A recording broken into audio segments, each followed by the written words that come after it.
আজানের আগে সালাতু সালাম দেওয়া, নবীজিকে সালাম দেওয়া, নবীজির দুরূদ পড়া আজানের আগে, এই বিষয়টার সমাধান আমরা নেওয়ার জন্য প্রথমেই সরাসরি কোরআনের দিকে যদি আমরা তাকাই, সরিহভাবে সমাধান না থাকলেও কোরআনের মধ্যে এটা ইনডিরেক্ট সমাধান আছে। যেমন আমরা সবাই কোরআনের আয়াত জানি, আজকে এখানে পড়া হয়েছে, প্রতিদিনই প্রায় আয়াতটা পড়া হয়। আপনারা পড়েন বিসমিল্লাহির রাহমানির রাহিম, ইয়া আইয়ুহাল্লাযীনা আমানু সাল্লু আলাইহি ওয়া সাল্লিমু তাসলিমা। এটা পড়েন না আপনারা? অনেকেরই মুখস্থ। ইয়া আইয়ুহাল্লাযীনা আমানু, ঈমানদার বান্দা বান্দিরা গো,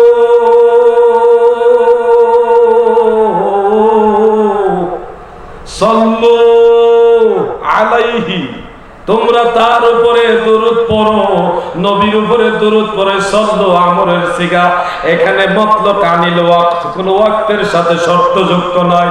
আমার আল্লাহ কয় ওয়াক্তের শর্ত ছাড়াই তোমাদেরকে হুকুম দিলাম আমার নবীর উপরে দরুদ পড়ো। সুবহানাল্লাহ বলে। এখানে কিছু কিছু সময়কে কোন কোন খবরে ওয়াহিদ দ্বারা কিছু কিছু সময়কে আলাদা ভাবে মাসালা বের করা হয়েছে। যদিও সল্লু শব্দটা মতলব আমিল ওয়াক্ত, কিন্তু এই হুকুম থেকে খবরে ওয়াহিদ দ্বারা কোন কোন হাদিস দ্বারা কিছু কিছু সময় দরুদ শরীফ পড়া মাকরুহ, এটা সাবিত করা হয়েছে। এটা পরবর্তীতে ফুকাহায়ে কেরাম করেছেন। এই দুইটা বিষয় কোরআন হাদিস থেকে প্রমাণিত। আমি ক্লিয়ার ভাবে বোঝার জন্য আর একটু সামনে যাই।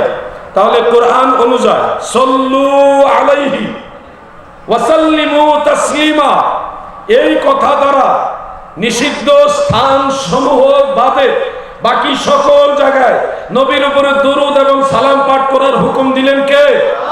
সবাই বলেন কে? তাহলে আল্লাহর হুকুম মানা বিদআত না ইবাদত? জোরে বলেন, বিদআত না ইবাদত? কোরআন থেকে সমর্থন পেলাম যে নিষিদ্ধ স্থানগুলি, কারাহিয়াতের স্থানগুলি অন্যান্য হাদিস থেকে এগুলি প্রমাণিত, কিন্তু আয়াতে কালিমার মধ্যে সেটা সুস্পষ্ট বলা হয়নি। খুব মনোযোগ, প্রিয় ভাইরা আমার, খুব মনোযোগ দিয়ে শুনেন। আল্লাহর হাবিব রাহমাতুল লিল আলামিন হযরতে উবাই ইবনে কাব রাদিয়াল্লাহু আনহুকে একদিন বললেন, মানে এটা সিহাসিত তার অন্যতম কিতাব তিরমিজির মধ্যে হাসান এবং সহিহ, ইমাম আবু ঈসা তিরমিজি রাহিমাহুল্লাহ তিনি বলেছেন হাযা হাদিসুন হাসানুন সহিহ, এই হাদিস কেন হাসান এবং সহিহ। সেই হাদিসটা উবাই ইবনে কাব রাদিয়াল্লাহু আনহু থেকে বর্ণিত। তিনি বলেন, আল্লাহ রাসূল সাল্লাল্লাহু আলাইহি ওয়াসাল্লামের কাছে আমি একদিন বললাম, ইয়া রাসূলুল্লাহ, আমি আপনার উপরে বেশি বেশি পরিমাণে দরুদ শরীফ পড়তে ভালোবাসি। নবীজি বললেন, ইহা অতি উত্তম, তবে আরো অধিক পরিমাণে দরুদ শরীফ যদি পড়তে পারো তাহলে ইহা আরো উত্তম। উবাই ইবনে কাব বলেন, নবী গো, আমি আমার দৈনিক সময়ের 4 ভাগের 1 ভাগ সময় আপনি নবীর উপরে দরুদ শরীফ পড়ব। নবীজি বললেন, ইহা উত্তম, তবে এর চাইতে আরো বেশি দরুদ পড়লে আরো বেশি উত্তম। উবাই ইবনে কাব বলেন, ইয়া রাসূলুল্লাহ, আমার দৈনিক অবসর সময়ের 4 ভাগের 2 ভাগ অংশ আপনার উপরে দরুদ শরীফ পড়ব। আল্লাহর হাবিব বলেন, ইহা তো উত্তম, তবে আরো বেশি পড়লে আরো বেশি উত্তম। উবাই ইবনে কাব বলেন, নবী গো, আমি আমার দৈনিক অবসর সময়ের 4 ভাগের 3 ভাগ সময় আপনি নবীর উপরে সালাতু সালাম পড়ব। আল্লাহর হাবিব বলেন, ইহা উত্তম, তবে আরো অধিক পড়তে পারলে আরো বেশি উত্তম। উবাই ইবনে কাব বলেন, নবী গো, আমার ইচ্ছা আমার দৈনিক জীবনের যতটুকু সময় অবসর আছে সম্পূর্ণ সময়টা আপনি নবীর উপরে দরুদ পড়ব। আমার নবী হাস্যোজ্জ্বল চেহারা মোবারকে বলতেছে, উবাই ইবনে কাব রে, যদি সব সময় আমি নবীর উপরে দরুদ শরীফ পড়ো তোমার নাজাতের জন্য ইহাই যথেষ্ট। তাহলে এই হাদিস অনুযায়ী অন্যান্য হাদিস মোতাবেক নিষিদ্ধ স্থানগুলি বাদে বাকি সকল সময় রাসূলের উপরে দরুদ শরীফ পড়া জায়েজ বোঝায় না নাজায়েজ বোঝায়? বরং এটা নাজাতের উসিলা বোঝায়। এটাই আমাদের জন্য নাজাত পাওয়ার একটা উসিলা হবে এবং এটাই যথেষ্ট। আল্লাহ রাসূল সাল্লাল্লাহু আলাইহি ওয়াসাল্লাম বলেছেন। খুব মনোযোগ। অনেকেই ইবনে আব্দুল ওয়াহাব নজদীর ট্যাবলেট খেয়ে সুন্নি উলামায়ে কেরাম কিংবা সুন্নি মুসলমানদেরকে প্রশ্ন করে যে আপনারা এত আশেক হয়ে গেলেন যে নবীজিরে সালাম দেন আজানের আগে, নবীজির জামানায় সাহাবায়ে কেরাম কেন নবীজিকে সালাম দিল না? এ ধরনের প্রশ্ন অনেকে করে। আপনারা কি সাহাবীদের চাইতে বেশি আশেক হয়ে গেছেন? এরকম প্রশ্ন করে কিনা ভাইজান? খুব মনোযোগ, এরা বুঝে না, পাগলামি করছে। নবীজির সালাতু সালামের আওয়াজ শুনলে তাদের কষ্ট লাগে, তবে তাদের জানা নাই সাহাবায়ে কেরামও আজানের আগে, একামতের আগে নবীজিরে সালাম দিছে, এরকম হাদিসও আছে, এরা জানা। খুব মনোযোগ দিয়ে শুনেন, একটা হাদিস আমি শোনাচ্ছি, এটা আপনারা ইউটিউবের মধ্যে পাবেন, অনেক লেকচারের মধ্যে আমার আছে। সিহা সিত্তার অন্যতম কিতাব সুনান আবু দাউদ শরীফ, এটা দাওরায়ে হাদিস ক্লাসে পড়ায়, আলিয়া মাদ্রাসার কামেল হাদিস বিভাগে পড়ায় আবু দাউদ শরীফ। সেখানে হাদিসখানা বিশুদ্ধ সনদে, সহিহ সনদে উল্লেখ। কুখ্যাত তাহকিককারী নাসিরউদ্দিন আলবানীও হাদিসটারে হাসান, এক জায়গায় কইছে হাসান, আরেক জায়গায় কইছে সহিহ। এত এমনি আউলা জাউলা, কখন কি কয় ঠিক নাই, কথা বুঝছেন না? এক জায়গায় কইছে সহিহ, আরেক জায়গায় কইছে হাসান। ইমাম বাইহাকি রাহমাতুল্লাহ আলাইহি তিনি তার সুনানুল কুবরার মধ্যে হাদিসখানা বয়ান করেছেন, উল্লেখ করেছেন। একজন মহিলা সাহাবী তিনি বলেন, মহিলা সাহাবিয়া তিনি বলেন যে আমার ঘরের ছাদের উপরে দাঁড়ায় নবীর মুয়াজ্জিন হযরতে বিলাল রাদিয়াল্লাহু আনহু আযান দিতেন। কোথায় দাঁড়ায়? ঘরের ছাদের উপরে দাঁড়ায় আযান দিতেন। বিলাল রাদিয়াল্লাহু আনহু হলো একদিকে নবীর সাহাবী, আর একদিকে মসজিদে নববীর মুয়াজ্জিন, নবীর মুয়াজ্জিন। কথা ঠিক হবে, ঠিক হয়ে যায়। যে বিলাল সম্পর্কে রাসূল সাল্লাল্লাহু আলাইহি সাল্লাম বলেন মিশকাতের 583 নম্বর পৃষ্ঠার মধ্যে উল্লেখ যে হে বিলাল, তুমি আমার আগে জান্নাতে প্রবেশ করো।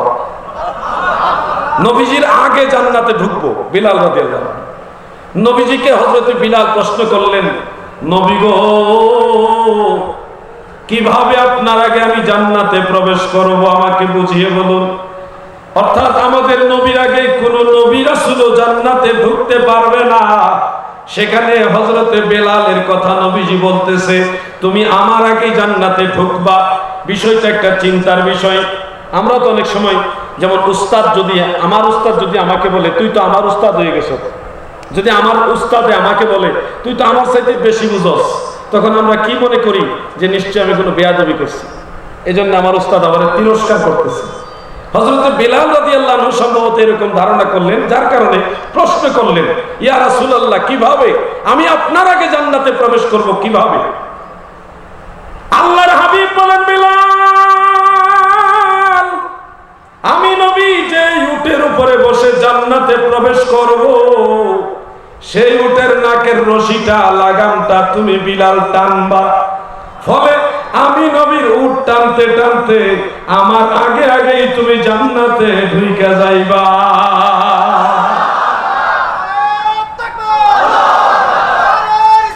ইয়া রাসূলুল্লাহ,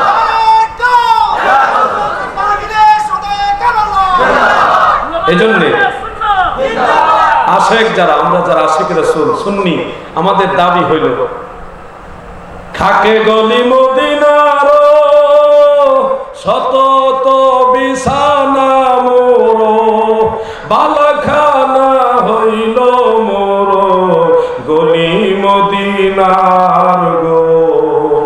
এটা বাংলা একটা ছন্দ।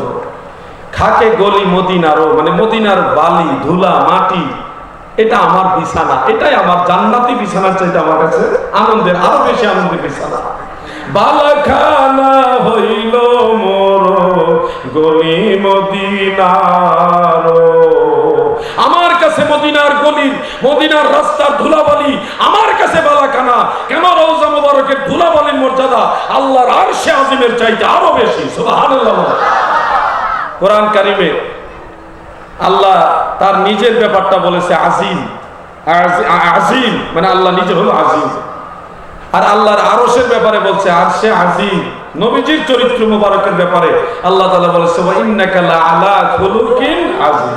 এই আজিম শব্দটা তিনটা জায়গাতে আল্লাহ বিশেষ করে উল্লেখ করলেন। দাদু, সেই নবী রাসূল পাক সাল্লাল্লাহু আলাইহি সাল্লামের মুয়াজ্জিন হলো হযরতে বেলাল রাদিয়াল্লাহু আনহু।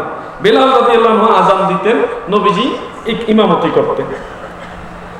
আবু দাউদ শরীফের মধ্যে উল্লেখ, হযরতে বেলাল ঘরের ছাদের উপরে দাঁড়াইয়া আযান দেওয়ার আগে দোয়া পাঠ করতেন, আল্লাহুম্মা ইন্নী আহমাদুকা ওয়াস্তাঈনুকা আইয়াকুমা আলা কুরাইশিন ফি দীনিকা। তুমি বলেন সুবহানাল্লাহ। এই দোয়া পাঠ করে কালাত সুম্মা ইউআযিনু, ওই মহিলা সাহাবী তিনি বলতেছেন যে এরপরে তিনি আযান দিতেন। তাহলে এই হাদিস থেকে সরাসরি প্রমাণ হয় আযানের আগে হুবহু এই দোয়া পাঠ করা বেলালি সুন্নাত। আর এই হাদিস থেকে মাসালা সাবিত হয়, প্রমাণিত হয় আযানের আগে ভালো কিছু পাঠ করা জায়েজ আছে। আমি আপনাদের কাছে প্রশ্ন করি, নবীজিকে সালাতু সালাম দেওয়া কি ভালো কাজ না খারাপ কাজ? জবান খুলে বলেন ভালো কাজ না খারাপ কাজ? তাহলে সহিহ হাদিস থেকে আমরা সমর্থন পেলাম আযানের আগে ভালো দোয়া দরুদ পাঠ করা জায়েজ। শুনলে আরো আশ্চর্য হবেন, হযরত বিলাল রাদিয়াল্লাহু আনহু থেকে আরেকটা হাদিস ইমাম তাবারানী রাহমাতুল্লাহ আলাইহি তার লেখা মুআজামুল কবিরের মধ্যে উল্লেখ করেছেন। এটা বেশি দিন আগের না, 1100 বছরের আগের কিতাব। বেশি দিন হইছে? বেশি দিন হয় না, 1100 বছর হইছে। মুআজামুল কবির উলামায়ে কেরামে কিতাবটা অনেকে পড়েছেন, সেখানে একটা হাদিস আমি পেয়েছি। সেই হাদিসের মধ্যে উল্লেখ, হযরত বেলাল ইকামত শুরু করার আগে আসসালাতু ওয়াসসালামু আলাইকা ইয়া রাসূলুল্লাহ এরপরে বলতো ইকামত আল্লাহু আকবার আল্লাহু আকবার। তাহলে সরাসরি বেলালের আরেকটা হাদিস পাইলাম যেখানে ইকামত দেওয়ার আগেও নবীজিকে সালাতু সালাম দেওয়া হতো। আমি জানতে চাই বেলাল রাদিয়াল্লাহু আনহু যে কাজ করেছেন সেই কাজ জায়েজ না নাজায়েজ? আরে জবান খুলে বলেন জায়েজ না নাজায়েজ? খুব মনোযোগ, পাগলামি করিস না। বহু বড় বড় পাগল ঠান্ডা হয়ে গেছে, তুই নবীজিরে সালাম দেস না দেস না, কিন্তু একজন মানুষ নবীজিকে মহব্বত করে সালাম দিচ্ছে, তার বিরুদ্ধে চোখ রাঙায় না। তোমার চোখ বেশি দিন থাকবে না। তোমার চোখ নয়, গোটা সংসার আমার আল্লাহ সাজাইছে নবীর প্রেমে। ঠিক না? ঠিক না?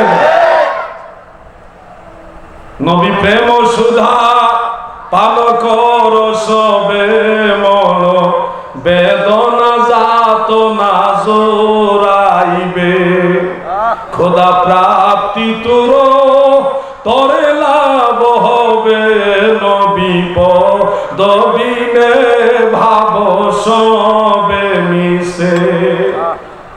ফিকার দৃষ্টিতে, ফিকহে হানাফির দৃষ্টিতে রাসূল পাক সাল্লাল্লাহু আলাইহি সাল্লামের উপর সালাতু সালাম দেওয়া মাকরু স্থান, কেরাহিয়াতের স্থান হলো 7টা। কয়টা? তুকরাহু সালাতু আলা নবী সাল্লাল্লাহু আলাইহি ওয়াসাল্লাম ফি সাবআতিল মাওয়াদিহ, 7টা জায়গায় রাসূলের উপরে সালাতু সালাম পাঠ করা মাকরুহ, হারাম নয়, মাকরুহ। কি মাকরুহ? কয় জায়গায়? 7 জায়গায়। বলেন কয় জায়গা?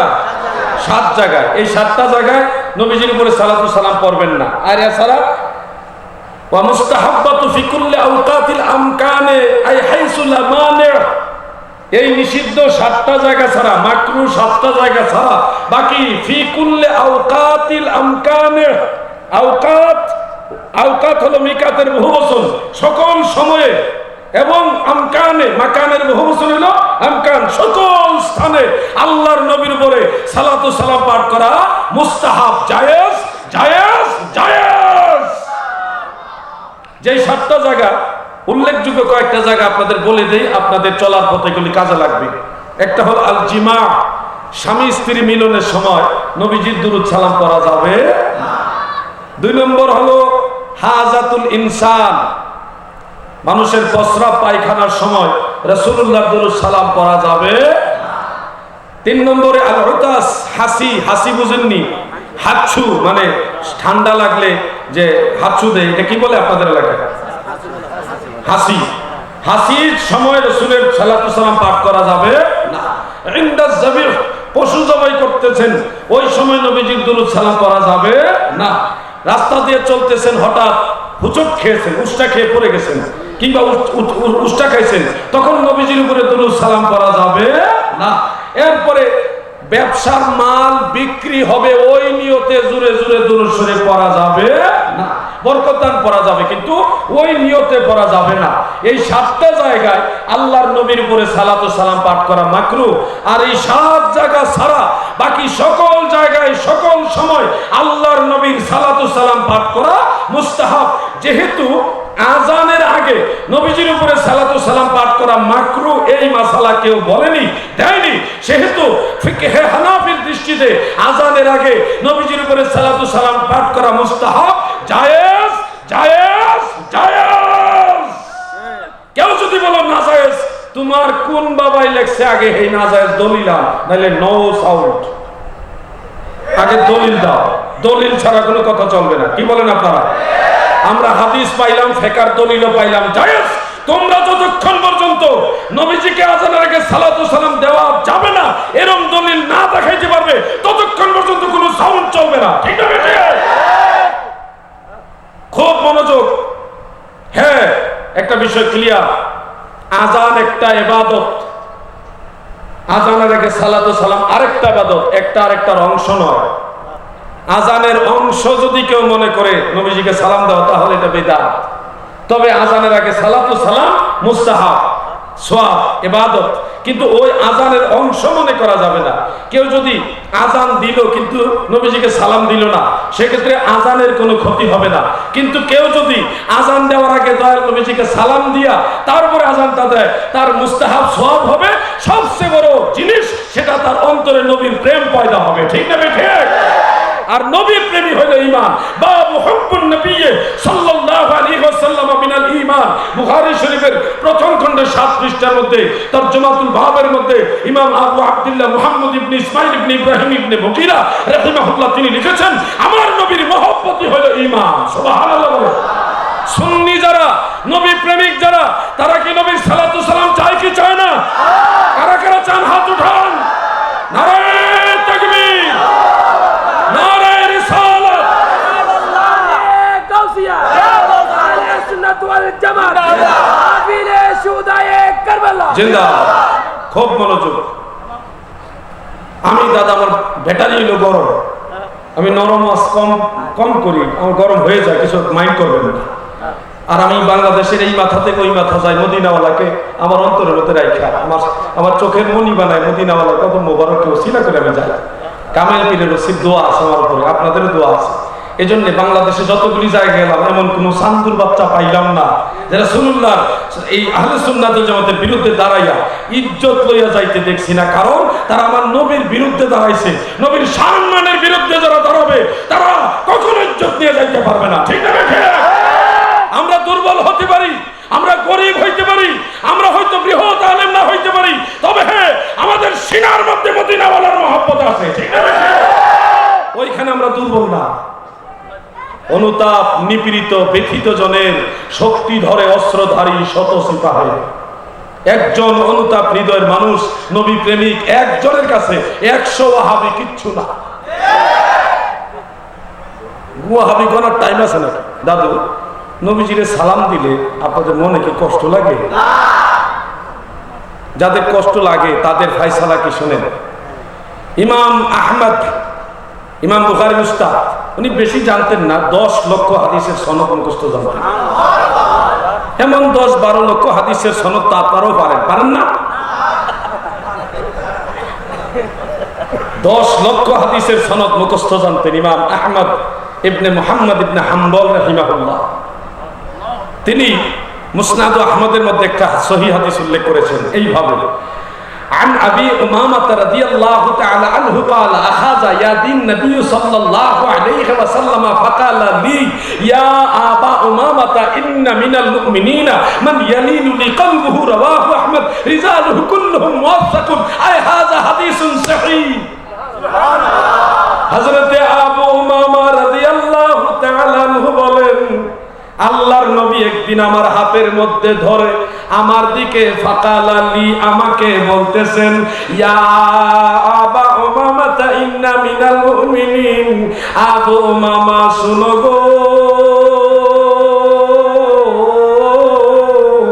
ইন্না মিনাল মুমিনিন, ওই ব্যক্তি হলো মুমিনের অন্তর্ভুক্ত, ওই ব্যক্তি হইল ঈমানদার, মান ইয়ালিনু লিকালবুহু, আমি নবীর জন্য যার হৃদয় কান্দে, আমি নবীর জন্য যার মায়া লাগে, আল্লাহর নবী বলেন সেই ব্যক্তি হলো ঈমানদার। অতএব আজানের আগে সালাতু সালাম দেওয়া আর না দেওয়া এটা তো শরীয়তের মাসালা, কিন্তু আজান দিলে আজানের আগে কেউ যদি নবীজিকে সালাম দেয়, এটা শুনে যার অন্তরে আনন্দ আসে, বুঝতে হবে তার অন্তরে নবীর প্রেম আছে, সে ইমানদার। আর নবীজির সালাতু সালাম শোনার পরে যার কলিজায় আগুন লাগে, এটা এই যুগের সবচেয়ে বড় ইয়াজি। ঠিক আছে, সালাতু সালামের বিষয়টা মামলা না, মামলা হইলো এটা শুনলে যার কলিজায় আগুন লাগে, ওই হানিলে ভেজাল না। ভেজাল হলো ওই যে শুনলে নবীর সালাতু সালাম শুনলে জ্বালা উঠে, ওখানে হলো ভেজাল। ভেজাল কিন্তু সালাতু সালাম নিয়ে না, ওটা শুনলে যার পায়জামা গরম হয়ে যায়, ওই কারণে হইলো ভেজাল বাজে। আমরা কি সালাতু সালাম চাইনি? ওই যে আমাদের সুন্নি ওলামায়ে কেরাম অনেকে গজল গায়, আমার কাছে খুব ভালো লাগে গজলটা। আপনারা যদি আমার সাথে একটু বলেন, আমি একটু গাইতে চাই, আমার মনটা চাইতেছে। গাইবেন ভাই, গাইবেন? সালাতু সালাম জানাই, দুরুদ সালাম জানাই আপনার উপরে নবী গো, আমরা গুনাহগারে বলুন সালাতু সালাম, দুরুদ সালাম জানাই আপনার উপরে নবী গো, আমরা গুনাহগারে। কোরআনে শুনেছি আমি